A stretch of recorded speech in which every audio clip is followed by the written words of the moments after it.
All right, hold on. Let me just.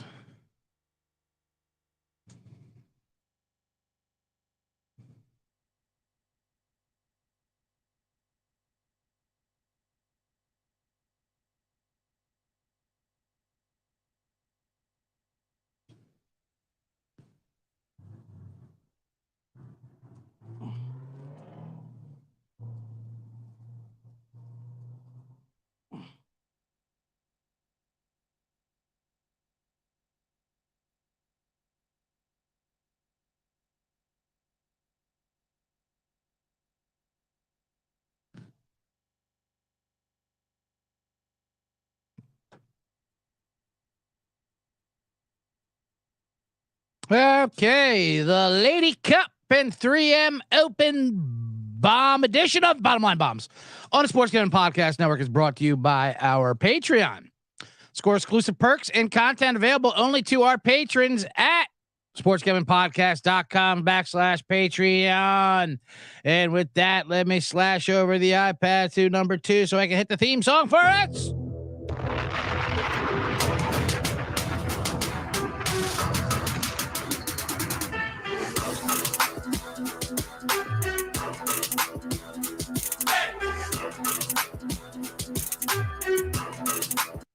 Welcome. Good God, that stops. That's a quick heart stop. That is very spinal. If you will. That's a heart stop? No, a quick stop. Like a quick stop. That song abruptly ends. I am the man in the box.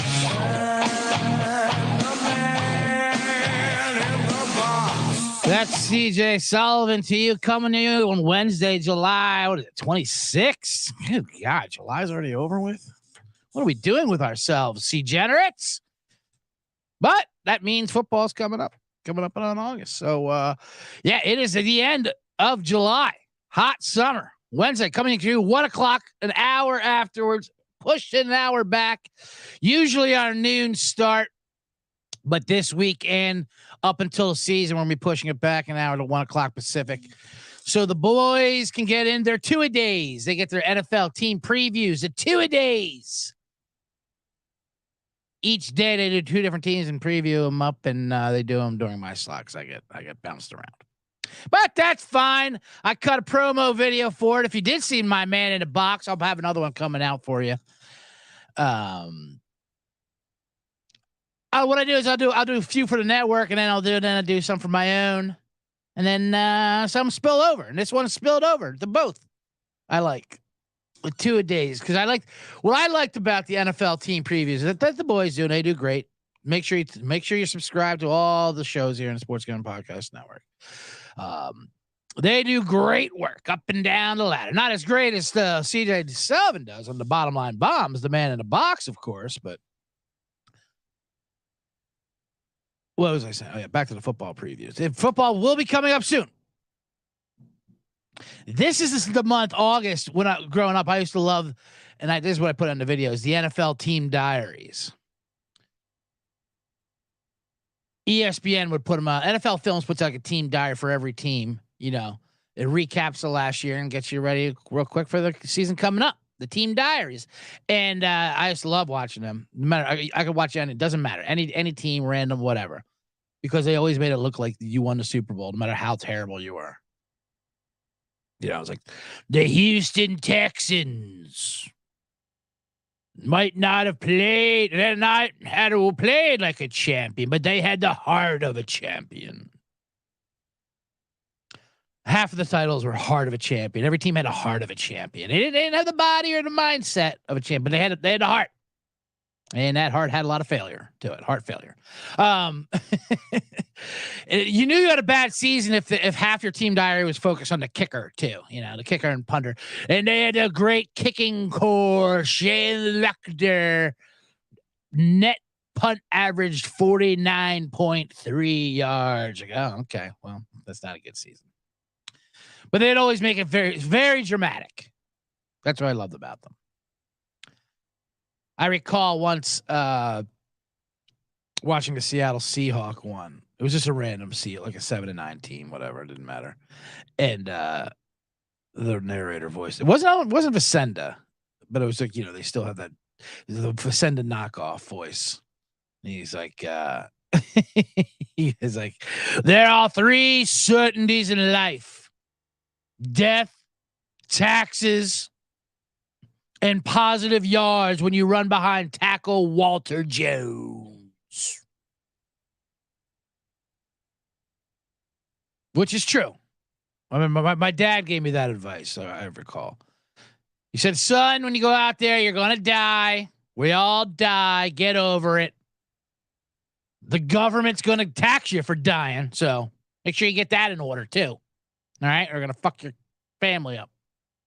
And 3, if you ever need a couple yards, even if it's only 2, I mean, you can just fall down behind Walter Jones. You go right up his rear. He'll plow the field. He'll get it. He's an all-pro from Florida State. Old number 70. So, yeah. So anyway, the point is, what was the point? The point is, my show starts an hour later. And welcome to everyone who is joining late. I saw some eyeballs pop in and pop out on today's show.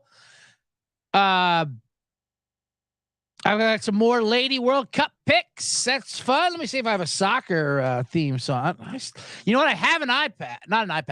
I got a refigured like Fire tablet thing on Amazon Prime Day. I went pretty cheap, but it's no. And I still haven't brought. I still haven't set it. I got to set it up to get the soundboard ready, so I can get my soundboard ready, so I don't have to play things like the lawnmower sound, whatever that means. That's the thing too. When you got Stacking the Money Green, COVID, Crane Dog, their soundboard, you have to speak their language. Scuba diving, lawnmowers. Who knows what the hell's going on with these guys? Anyway, what was I saying? I don't even know what the hell saying. Oh, Lady World Cup. And that was my soccer. Maybe I'll just play the basketball theme for every sport. Lady World Cup picks coming up.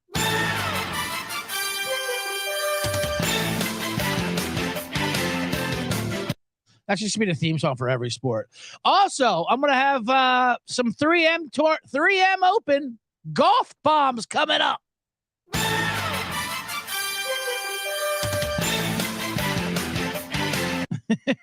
That's something you want to stay tuned for. I've been hot with golf. Like I said, this is slowly becoming a golf show. Only because I keep hitting. And the more I hit, the more I got to keep giving them out. And it started with that U.S. Open winner, 90-1, Wyndham Clark, or 80-1, whatever the hell it was. But I've been giving out top 10 bombs. I've been hitting at 5-1, plus 550, plus 6-1. So I got a few more of those later on. That's later on in the show. Of course, we'll do a man in the box segment on a lot of things. I saw Oppenheimer, Nappenheimer, as I like to call it. But we're going to have some Nappenheimer-sized bombs for today. I'll get into that in the Man in the Box and a lot of other things and a few other RIPs. What else do we have to talk about? Then we also, I'll recap real quick. I'll recap the baseball real quick. Or should I just get to the ad read and get this thing going? I don't know. I'll stick to the outline. Let me just talk. The Dodgers. That I missed that. I gave out that over. The first time the bombs of it. We went 1-2.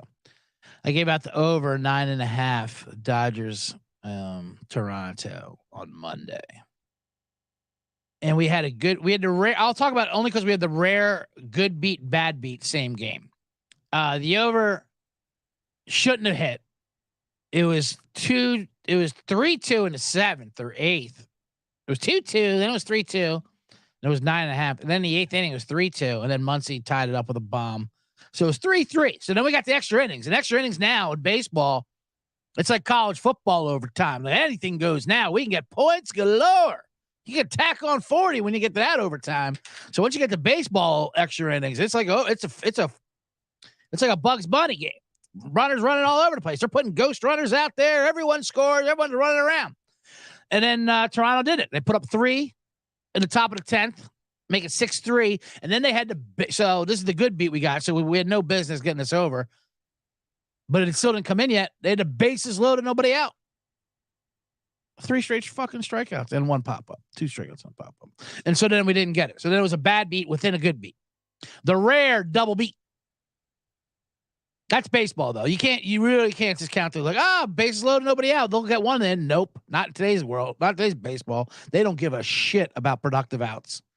They are just swinging. It's either a grand slam, a walk, strikeout. Who cares? Anyway, why am I doing that voice? Now I have to get back to the reads. I'm glad I got that out of the way. Because I don't want to bring that anger into the show. Because we have a great show today. But besides the Lady World Cup, USA playing Netherlands tonight at 9:00 in the no goals thing, and golf, of course, USA. Because this is now a golf podcast, since I can't not stop hitting. As we bring it to the 3 a.m. Open. Sorry, I'm a little distracted. As Crame Dog comes into the studio, and after his 2-a-days with his Dodger shirt on. He must have been trolling me for my Dodger overplay. Good to see Crame Dog and his daughter's here every day doing virtual reality. That thing is hilarious. These kids, the virtual reality. I mean, you could open. I mean, whatever. I don't want to get into it, but it's a distracting world. Did I get to the ad reads? No, I didn't. I thought I did. Jesus, I'm already running late. I'm supposed to talk to you about the Sports Gambling Podcast Patreon. Do your part in the war against corporate gambling. Sign up for the SGP Patreon. Ton of exclusive content, contests, and merch just for our patrons. What's up, Craig? No, it's all right. Got to get that wallet in there. Plus, a monthly SGP Stories podcast, an ad-free, uncensored show highlighting the best stories from decades of being degens. There is even a Discord channel just for patrons. Sports Gambling Podcast Patreon is a great way to score exclusive perks and support SGPN. SportsGamblingPodcast.com/Patreon. That's SportsGamblingPodcast.com/Patreon. And now we're back into the show. What already chaos? The Oppenheimer bombs. All right, let's get into this Lady World Cup. Like I said, we'll start right off with that. Start right off with this Lady World Cup since it's on the thumbnail. And all the listeners I know they can't wait. And if you're new to the Bottom Line Bombs, which you shouldn't be on episode 61 here, we call lady sports as a term of endearment that they use themselves, which I found insulting. I can't believe they didn't find insulting. Like the college basketball teams, like the Lady Volunteers versus the Lady Huskies, that always fucking cracked me up. Like, why are they calling them that? It's been absolutely insane. Just call them the basketball team or the women's basketball team, whatever. But the Lady Vols. Anyway, so we got Lady America, and Serial jumps into the comments with American flags. He's ready for tonight. Yeah, we'll get that out. That's a big game tonight, finally. USA versus the Netherlands. Small line, too. USA is only a minus 150 favorite. But the story of the Lady Cup, and I told you this Monday, is the streak that these matches are on for both teams not scoring. Going into Monday, it was like 17-1. Now it's like 19-2 or 20-2, something crazy, where both teams don't score. So you can have an option to bet both teams score yes, both teams score no. Both teams not scoring, it's something like 19-2. And the second one was this morning when Ireland somehow headed in a fucking ridiculous header, the corner. He kicked it in from the corner from 3 minutes because the goalie fell on her back or something. Anyway, we gave out. We've been also doing it. You picked the favorites to win to 0, and that backfired us when we had New Zealand to beat Philippines in 0, and it turned out Philippines beat New Zealand 1-0 in a big upset. The biggest moment of soccer history in New Zealand when it beat Norway, and then they lost. And I should have figured they would have let down. But I was trying to do I was trying to rally around the mass shooting of New Zealand, how it's rare for them, so they would like it. But then the Philippines shut them out. You know what's weird? Philippines have this goalie. That's the thing with it. Like I said before, Americans, if there is no without U.S. lady soccer, there is no lady soccer. The goalie for Philippines is a blonde from California named Serena. She played at UW Milwaukee. I'm like, how is this girl a Philippines goalie? But, and anytime you get to those world things, it's always like, my parents kind of are 25% Italian. Can I play for Team Italy, So it's basically a lot of American soccer players spread all over the world. But good for them. They get to go play. Olivia McDaniel, that's her name. Not Serena. Serena's one who scored the goal. She's from California. They're teammates. Of course, they're teammates. They're teammates for Philippines. Olivia McDaniel. She is. She went to UW Milwaukee. Whatever, doesn't matter. But the point is, both teams don't score. It's an incredible streak. That's starting to get juiced. We gave up and we won. We won with Japan, 1-0. Then we hit that one. So that was a good bomb. That was a good Oppenheimer sized bomb. And then let me put the American flag up there. And then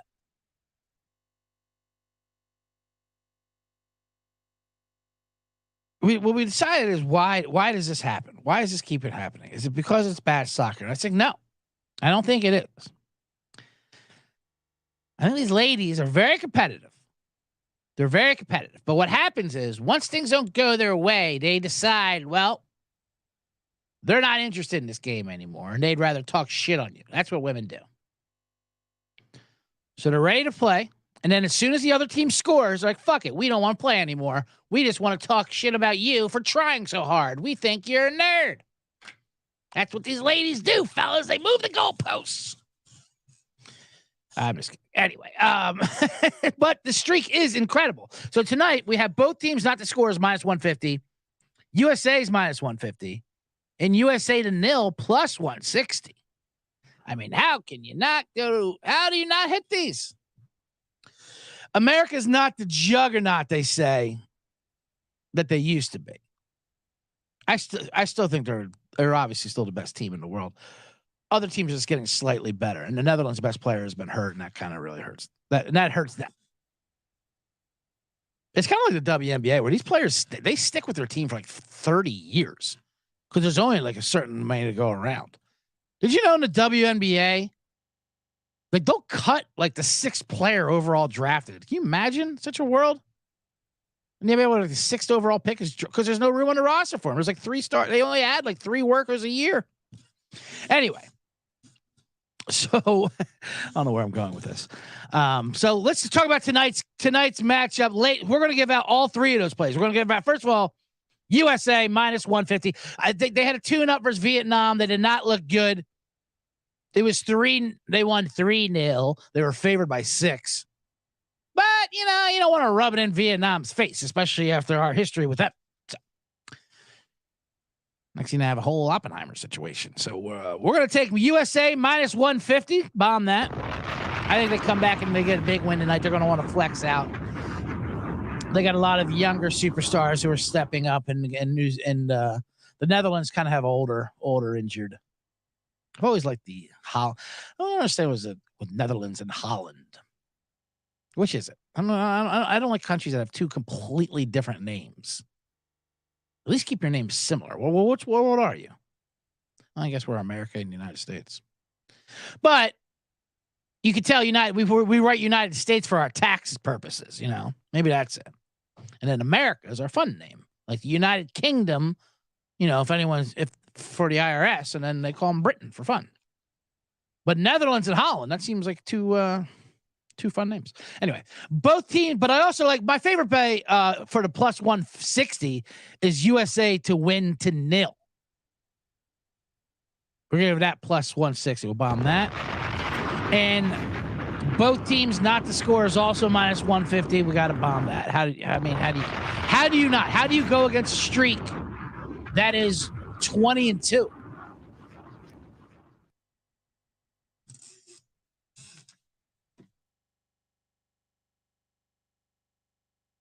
I just think that even if Netherlands score, then USA. That's the only problem. There will be a problem if the Netherlands scores, because then USA they'll keep trying. Maybe they'll get catty. Let's stick with the game plan. Let's stick with the strategy. But Sundays, let me get to that real quick. This Norway situation is interesting.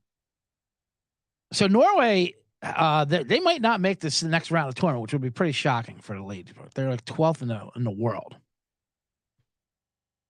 They were one of the pre-tournament favorites, and they're at least the pre-tournament favorite to win this group, and they haven't won yet.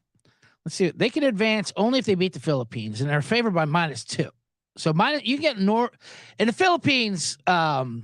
Besides having their blonde goalie from Wisconsin,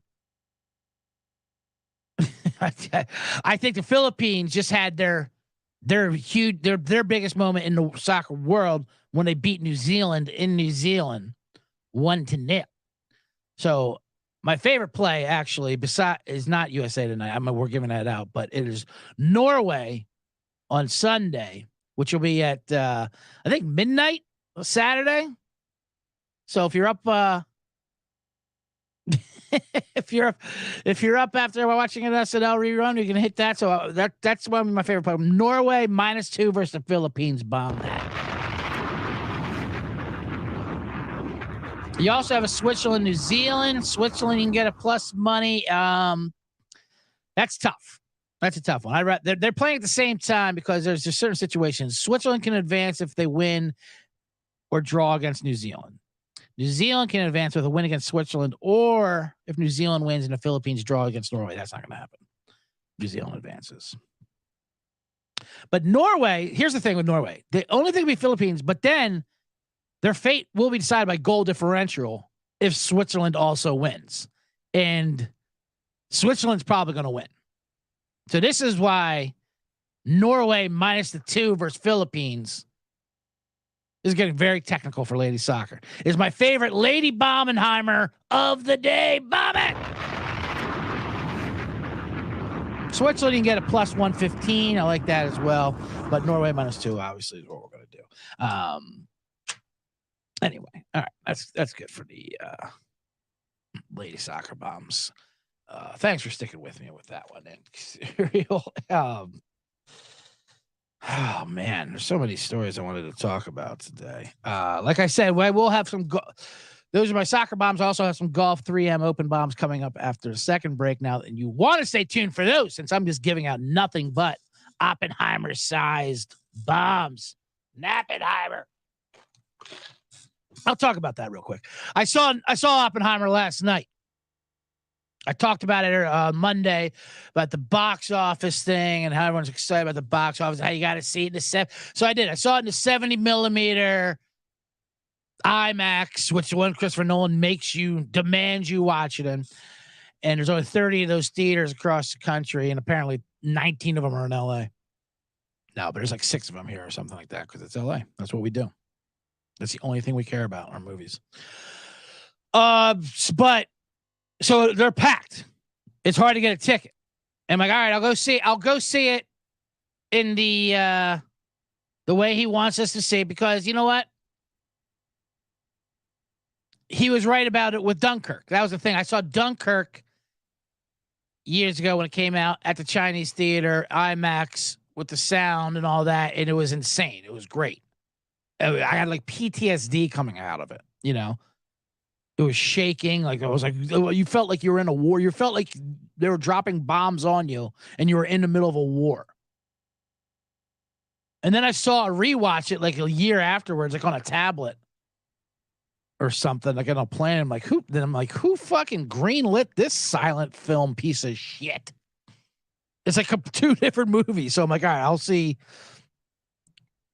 Oppenheimer the way it's supposed to be shown. Oh God. And you can tell the difference with the 70 millimeters. You really see the faces melt from the nuclear bomb in 70 millimeters. That's the only way.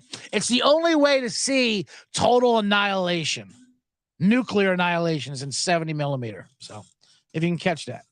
And I called it Oppenheimer. Speaking of those late night lady soccer matches, the midnight Saturday night, Sunday morning Norway match, which I'm going to be heavily on, because these tickets are so sold out for Oppenheimer. I went to a 10 o'clock showing last night, and that's way too late for the man in the box.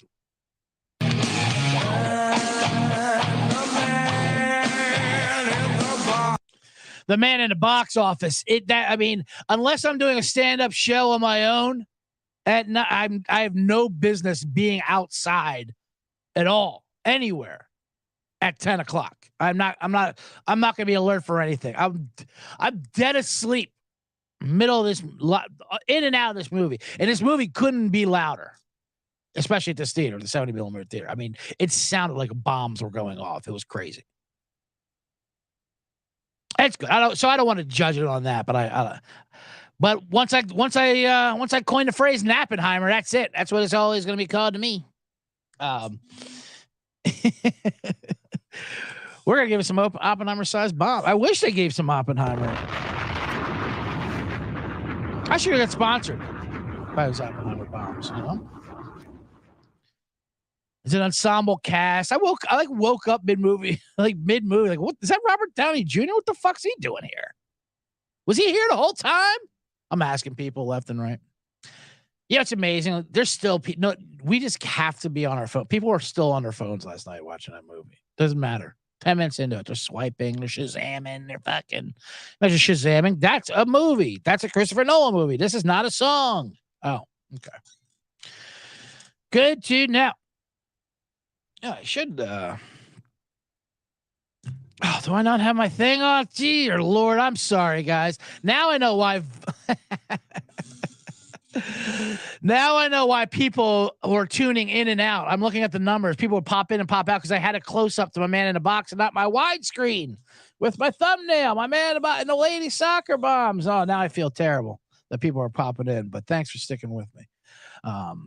With that, I should probably go to a break, or should we talk about the gambling thing? Another Denver Bronco.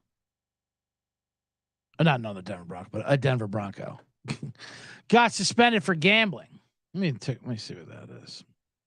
Who? It's a defensive end. Is that what it was? Sean Payton today was just like, I'm done. Yeah, Broncos defensive end Yama Uwazurike suspended. How are you guys? How are people? It's not that they're like gambling today. They did it last year, but they just threw him out there this year. So he's going to miss the entire season. And Peyton's pissed about that. Now, how's he going to learn if he's locked out of the clubhouse? It's amazing. What's amazing is these guys just don't know that you're not supposed to be gambling on football. They're like, well, what if it's just a parlay? Well, that's even worse. You're not going to hit it. Those Lions got suspended. The Colts player got suspended for doing he was doing player prop totals on running backs. Like, that's inside information, obviously. And that can control the market. And these writers love saying, well, you're sponsored by DraftKings. Yeah, we know.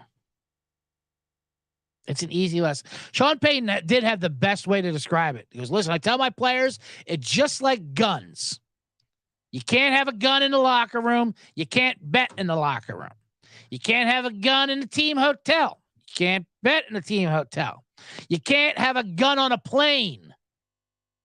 You can't bet on the plane. Everywhere else, you can bring your gun. This is America. Just don't dance with the gun like Ja Morant. That was Ja Morant's problem. Like I said before, you can have a gun in this country. Just don't dance with it on Instagram, for crying out loud. He just loves the guns. He just loves dancing with them. It's not even his friend's fault. They try to blame Ja's friends. It's not his friend's fault. His friends put the camera down once they saw him with the gun. They was like, where the fuck did you get that gun, Ja? We were just rapping like kids. He's like, I pulled it out of my shirt like a magician. That's what I do. They pop up. You got to learn the Ja rules. Everyone's got to learn the Ja rules in the NFL about gambling. The gun gambling, that's the best comparison Sean Payton made.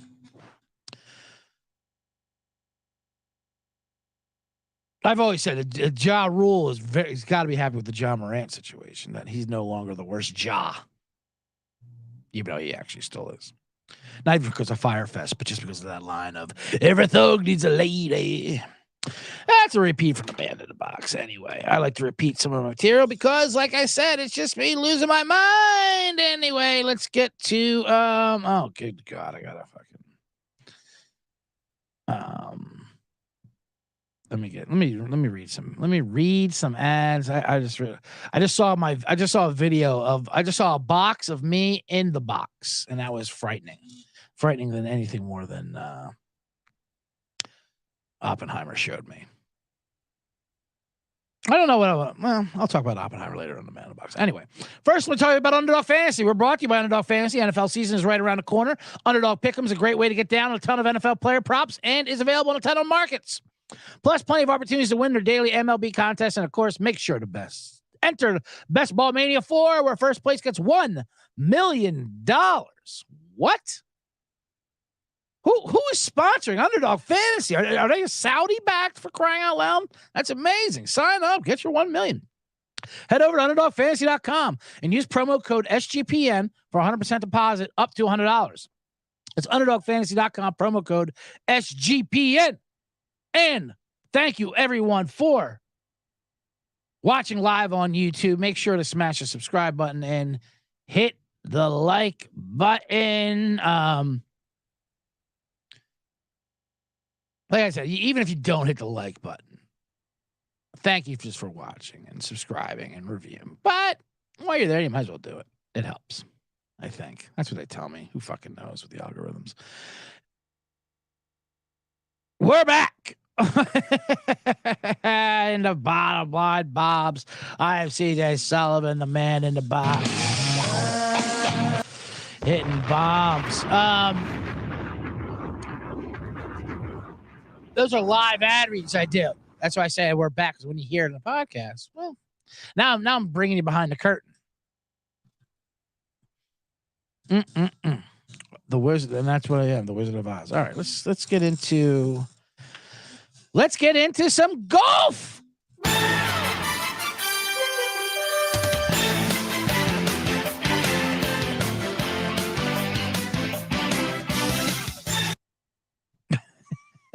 That's gonna be my gag until I get sick of it.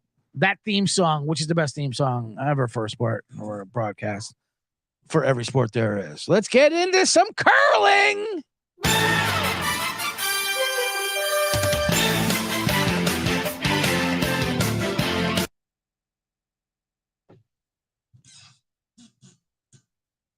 I just realized I could have used this beer sound for when I was talking about drinking before.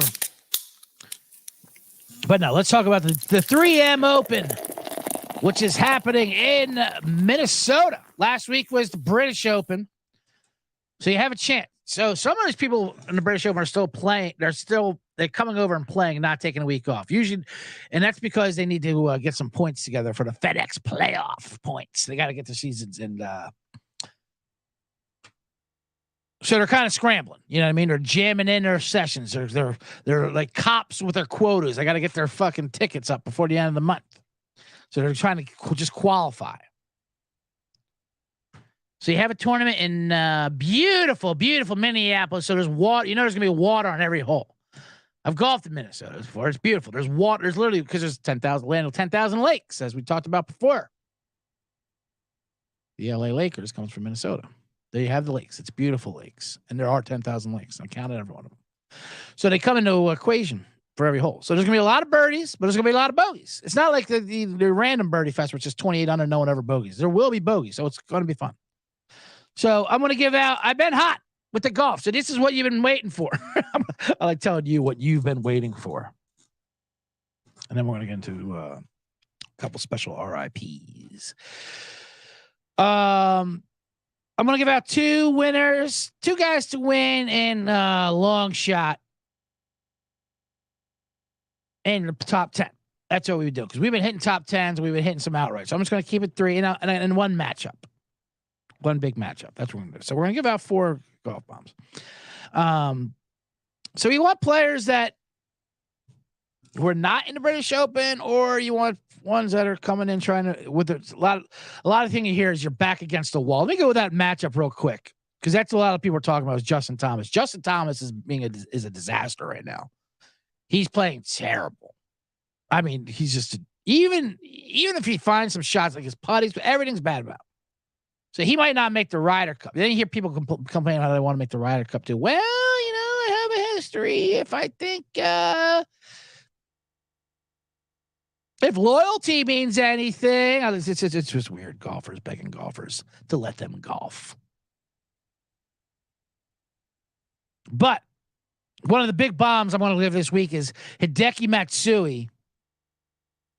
Why do I keep calling him Hideki Matsui? It's Matsuyama. Hideki Matsui was the New York Yankee. Oh God, I'm in a Oppenheimer. If I wish I was an Oppenheimer bomber.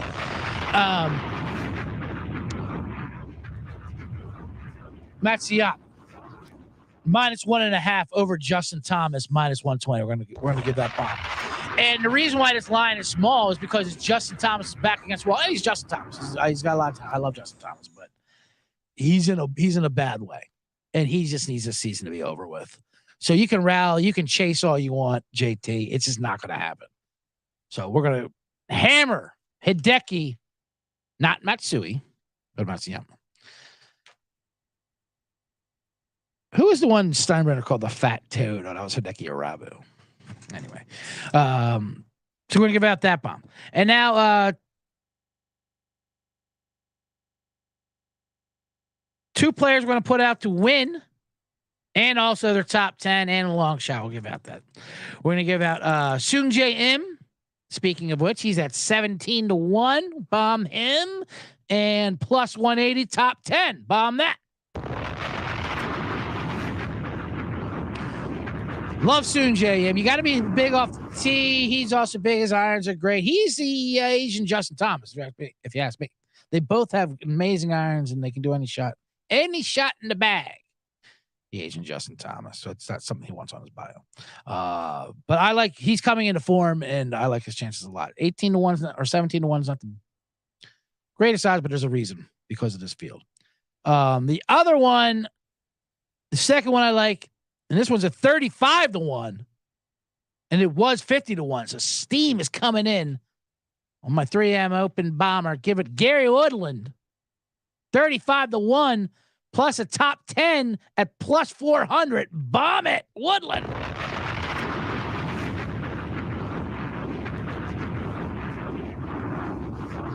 And finally, my long shot, which we're going to do. He's big off the tee, which you need to be. No one's really talking about him as much. There's a lot of big hitters out there, but Garrick Higgo, Higgo, he go long, he go straight. He go to the window, to the wall. 70-1. Bomb that. And if he go top 10 at +800, we're going to bomb that. I'm getting sick of my voice. But I can say Higo. I know it's pronounced Higo, but I like saying Higo. Because Higo goes along with a lot more things to say. Things to say? I don't know. Anyway. All right. That's going to do it for the 3M Open Bombs I gave out. So that's 3 winners and 3 top 10s. I gave out a bunch of Lady World Cup bombs. Man, you got a lot of bombs. A lot. That's what Oppenheimer does to me. That's what the Nappenheimer does. Why do I keep doing that voice? It's just coffee. Although I'm going to do a poll question to see generous. Should I stop with the venti Starbucks coffee before the show? Put in the comments and the reviews. I think I do that voice too much of having fun. It's good to splash once in a while, but Jesus Christ. Anyway, a couple RIPs we're going to go through real quick. Rocky Wirtz, owner of the Chicago Blackhawks, RIP!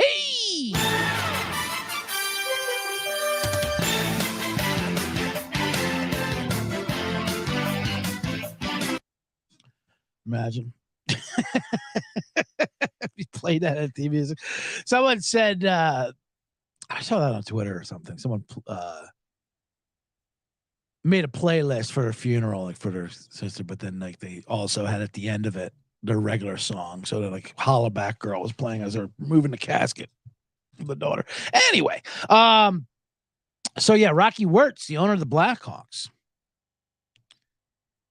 died. I lived in Chicago for a long time. Love Chicago. Was just back there. Hopefully we come back for Labor Day. We'll see.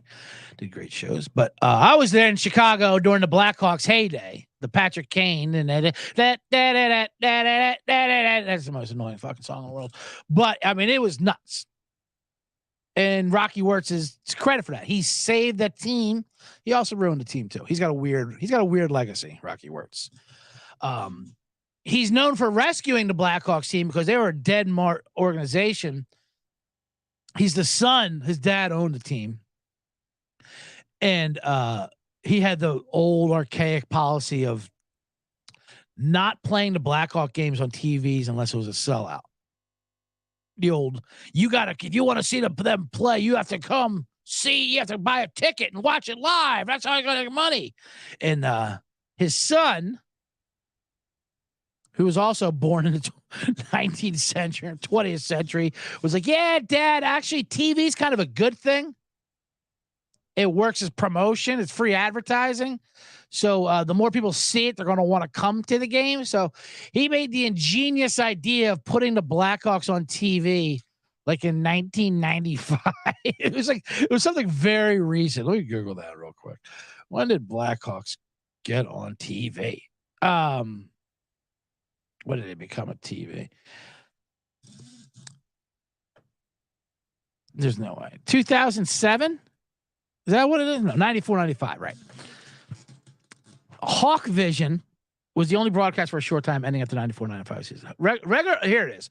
It was 2007. Regular Blackhawk home games did not resume airing on TV until 2007 because Rocky had to wait for his dad to die. That's how much he believed in it. So then, and what an innovator Rocky was in 2007 to put home games on TV. And then getting Patrick Kane and Jonathan Toews didn't hurt. And then that was it. They just fucking ran that town. They ran the Summers. They just kept winning Stanley Cups. And my God, and they would just drink and do coke all over the city. And you'd run into them with the cup. I mean, it was what a time to be alive. And then they had a sexual assault, terrible situation going on there. But he didn't like to talk about that. That's what was the legacy. Kyle Beach was the name of the man who got assaulted by a video coach. What was his name? Brad Aldrich or something. And anytime he brought it up, Rocky Wirtz would just scream at you, "We're not going to talk about it." Okay, well, it did happen, and we're going to have to eventually tell the cops something about this. So now that I think about it, what a terrible legacy. All I did was put him on TV. And then he hit up some sexual assaults. Why does every one of my episodes turning into sexual molestation? I was re-listening to our last one. I really got deep into Sandusky somehow. I have no idea where I ventured off into these things. Anyway, R.I.P. to the great Rocky Wirtz.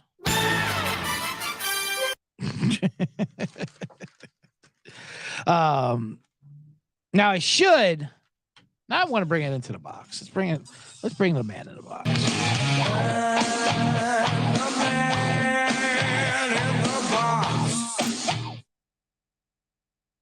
This just happened right before I came on the air, and that's Sinead O'Connor. Passed away at age 56, was she? It's horrible. Sinead O'Connor, Irish lass. Let me see if we can play a little Sinead O'Connor.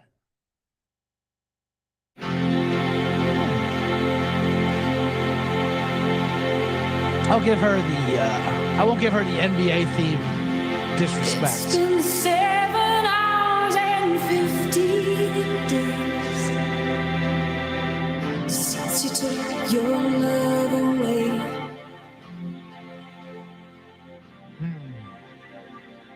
I go out every night. Sinead O'Connor, you can call her a one-hit wonder if you want. She was the best kind of one-hit wonder. She wasn't, but because she had this one hit that Prince wrote famously.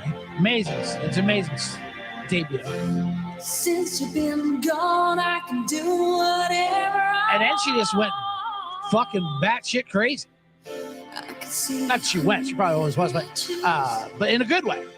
She was always electric.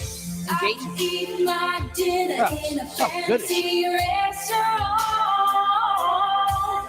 but nothing, I said nothing can take away this blues, 'cause nothing compares. Come on, Sinead. Nothing compares to you. Ah, she's fucking amazing. Good Lord. You can play this whole song. I might. It's been so long without you. Point is, that song was so good that we let her rip up a picture of the fucking Pope on Saturday Night Live. That's still the most insane thing I think I've ever seen live on TV. This is when Sinead O'Connor, R.I.P., ripped up a photo of the Pope on Saturday Night Live. That was fucking punk rock. That was the most badass thing I think I'll ever see. They're always talking about like, oh, there's all these badass moments in rock and roll. Don't give me this shit where Elvis shook his hips on the Ed Sullivan show. Who gives a fuck? Sinead O'Connor ripped up a photo of the Pope. She says, no, the real enemy. I was like, what? Uh-oh, Sinead, that's gonna get you. And that did. I mean, you want to talk about living the rest of your life with death threats. And then she became like a female lesbian priest, and she has 3 kids. She's all over the place. And I think she might have committed suicide, which is very sad. But obviously, I just played in the background. She had a son commit suicide too, age 17. I think she never really got over that. I have no idea, of course. Especially when you get your news from the Irish Times. The Irish Times, death is like nothing. Like, yep, Sinead died. Let's get a drink. This is amazing. I can listen to this all day. That's your problem. You're going to have to listen to this. When you go out to a bar and some famous singer dies, that's all you hear in the jukebox is those hits. It gets old quick. But Sinead, you have to give it up for that Pope rip. I went to the doctor, guess what he told me? Guess what he told me? He said, girl, you better try to have fun, no matter what you do.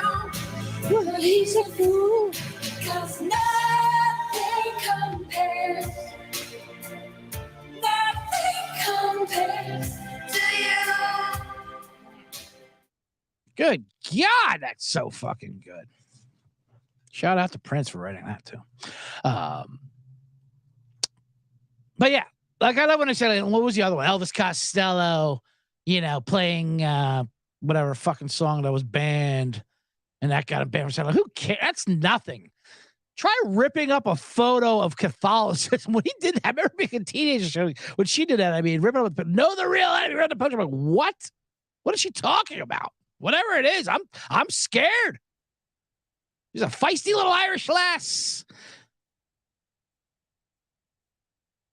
Just a shaved head. She's just, I always think of that Phil Hartman discussion too. All these people are dead. Good Lord. Phil Hartman, the great Phil Hartman, when he would do Frank Sinatra, but they did the McLaughlin group, but it was called the Sinatra group, and it had Sinead O'Connor, and it was just like, would you do when would you or wouldn't you, basically, back then? And he's like, I don't care about that head. Put a paper bag over and do your business. It was a famous line. And then Jane Curtin did Sinead O'Connor, another R.I.P. Starting to realize things that a lot of people are dead, and that I'm old, and I will also be dead.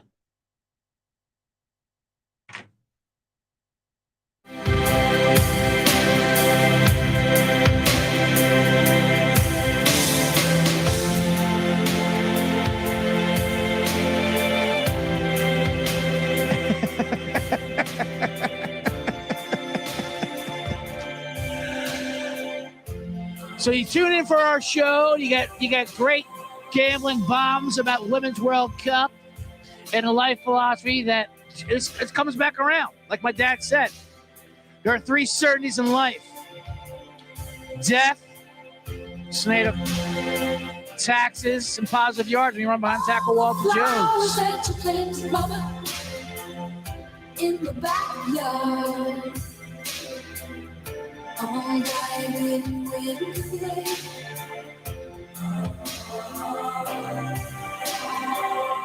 I know that living with you, baby, was sometimes hard. But I'm willing to give it another try. Nothing compares. Nothing compares to you. All right, that's. I'll stop doing that. I did it for the bit with the whole thing with that thing, and then you get into that song, and fucking Sinead sings her goddamn ass off of that song. So R.I.P. to Sinead O'Connor. Probably the last time I listened to any music. It hits you harder when the music you grew up on. Not that you grew up on it, but I mean, that was a very memorable hit. She was very memorable. She's always been memorable. Because I haven't listened. I mean, whatever. When it comes to music nowadays, I have no idea what anything is. It's not that I don't even know who's popular now and who's cool or whatever. I don't even know how to play it or where to find it. Where even, what even happens? Let's go. I go to a stream thing. What am I playing this out of? I don't know. I love when people ask me that. Like, hey, have you heard the new, it could be whatever, Tame Impala or whatever the fuck? Imagine Dragons? What? Yeah, I'm sure I have, but I don't know. I haven't chosen a song to listen to in over 12 years. The music just, whatever the computers say, bring it on. You know? Whatever the robots say I want it, that I'll like this music, okay. Sure, play it. Play it Amazon Prime Music or Sound Spotify, whatever you think I like. You're probably right. That's the thing. They're not just guessing. They know. And rappers, forget about it. I mean, of course, I used to love rap growing up.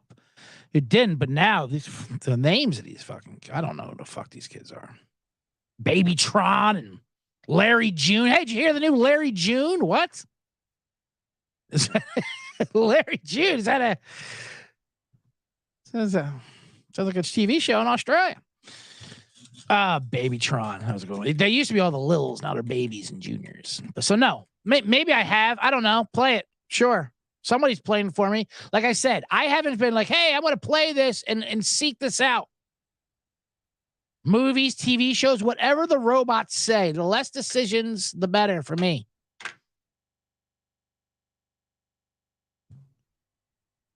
Did I stop that? I should maybe I'll do it on the way out. I don't know why the thing Sinead hit me so hard. But it did.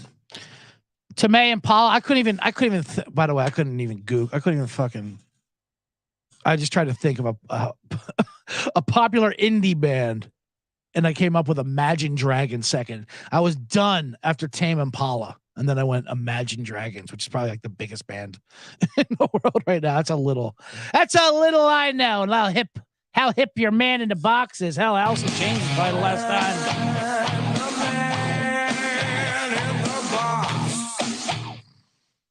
Was the last time I chose a song to listen to. We have no choice. It's just jammed down our throats. Now I'm getting Jason Aldeen jammed down our throat because people are complaining about it and defending and both sides. If there's an argument I could care less about is that fucking Jason Aldeen thing. My God. Oh, he wrote some racist song. Did you read the lyric? The lyrics aren't really racist. The video might be what it is. It probably is. I don't know. It's a country song. Who cares? It's a terrible song. It's what they like. What do you give a shit? They always listen. It's like I'm watching Fox News. It's the same fucking thing. Who cares? I feel like the articles, they got deep into the Aldeen thing, but they're showing all like the imagery and like what that really means in the video. Like, I think you're looking a little too deep when it comes to Jason Aldeen. He doesn't seem like he's that much of a scholar. on civil rights abuses and stuff like that. Because I guess it was in front of the courthouse in, Tennessee or South Carolina where all these horrible things happened. And they're like, no, it's just where it's cheap to shoot a video. And then he's got a line about a couple good old boys.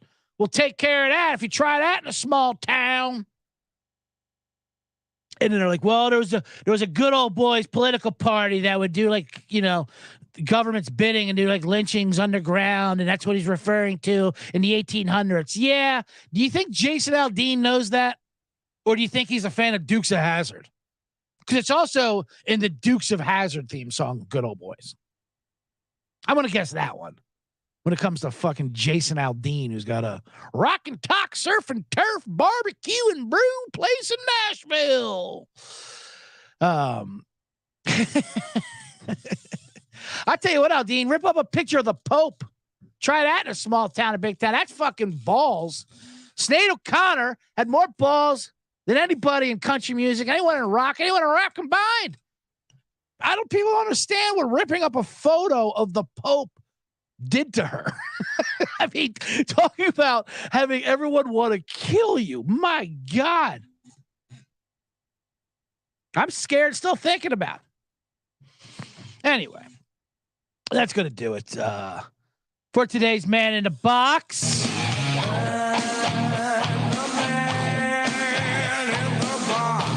Thank you for everyone who tuned in and that came on to YouTube live with me. Make sure you hit the like and subscribe for all the buttons.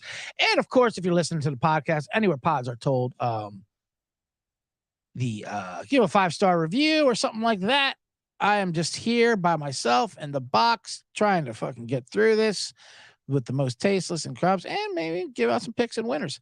We are live Mondays and Wednesdays, 1:00 now until football season comes. And then I said we're probably going to move to Monday and Thursday, 10 a.m. Pacific, 1 p.m. Eastern.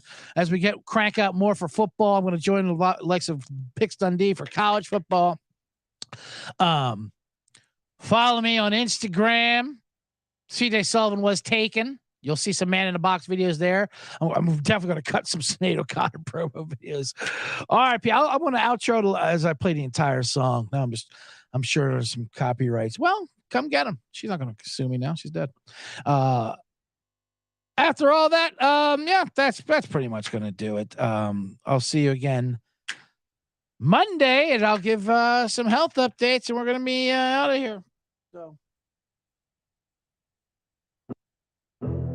Let's do that.